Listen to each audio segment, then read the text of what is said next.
Laporan dapat dugaan penggelapan sarana prasarana koperasi, dugaan markup sarana prasarana koperasi. Kulihat banyak masyarakat nih hanya diakal-akal, diancam-ancam, ujung-ujungnya takut, akhirnya harusnya terimanya 20 juta, 2 juta pun diterima. Tadi kan kita sudah membicarakan terkait dengan kewajiban perusahaan untuk membangun plasma, tetapi perusahaan malah memilih kemitraan lain membangun kebun di luar desa terdampak. Nah, muncullah koperasi-koperasi ini. Nah, kemudian koperasi-koperasi ini ngurusnya ada yang tidak transparan, ya terindikasi curang terhadap anggotanya. Apa tanggapan Pak? Ya. Nah, inilah sering kubahas, tapi ini perlu dibahas berulang-ulang karena ini kekurang ajaran ini terulang juga kejadian, ya kan? Nah, misalnya di Air Ruak, Simpang 3 ada koperasi kemitraan kebun kelapa sawit sudah 18 tahun atau berapa belas tahun, itu tidak pernah bagi hasil, hanya setiap kali menjelang lebaran orang diberi kasbon. Itu jelas penipuan, karena menurut hitung-hitungan PT SWP itu 8 tahun itu sudah BIP, 9 tahun bahkan 7 tahun mereka nyebut itu kan, 9 tahun itu berarti hasilnya itu sudah full bisa dibagi kepada masyarakat.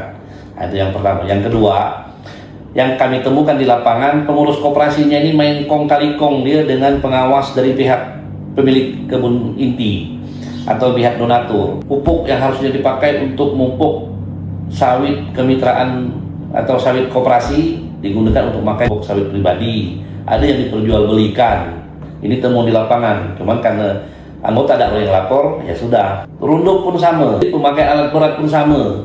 Jadi biaya yang timbul yang harusnya dilakukan dalam kebun koperasi malah ini untuk kepentingan pribadi pun dicas ke koperasi. Nah, ini banyak terjadi. Yang kedua, laporan-laporan markup kebutuhannya itu luar biasa, sehingga harusnya 7 tahun tadi lah BIP lah lunas hutang, ini sampai 10 tahun, 12 tahun tidak lunas hutang. Nah, jadi saran aku kepada anggota koperasi ke depan harus pintar, jangan mau dibodoh-bodohi pengurus. Kalau terjadi temuan semacam ini, cari alat bukti, laporkan ke penegak hukum, laporkan ke Polres, laporkan ke kejaksaan, karena laporan dapat dugaan penggelapan sarana prasarana koperasi, dugaan markup sarana prasarana koperasi. Kalau ada duit atau ada buah yang sudah dijual lalu tidak transparan pelaporannya, dugaan penggelapan dana hasil penjualan buah sawit dari koperasi, boleh laporkan saja, nanti dia penyidik yang menelusuri. Jangan usah takut masyarakat, karena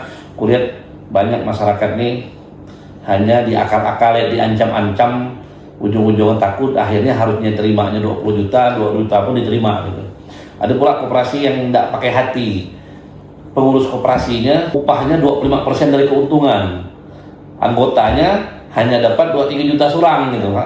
Jadi dia ngambil angka tertinggi, harusnya kan 5%, 10% pun udah tinggi, itu sudah termasuk gaji dan lain sebagainya dalamnya. Ini tidak, gaji lain, bagi hasil lain lagi, nyaman dari pengurus koperasi gitu. Nah, itu juga kalau bisa nanti pada waktu RAT ganti pengurus semacam itu, tidak bisa pengurus itu zolim dia. Tapi saya biar lihat bang kubornya pada lagi sempit kubor atau dibunuh di belas sama malaikat terlalu zolim dengan anggota koperasi. Tapi itu ya intinya, laporkan aja Polres, tidak usah takut. Nanti kalau ada yang diintimidasi dari pengurus koperasi karena dia punya duit, aku dampingi. Oke.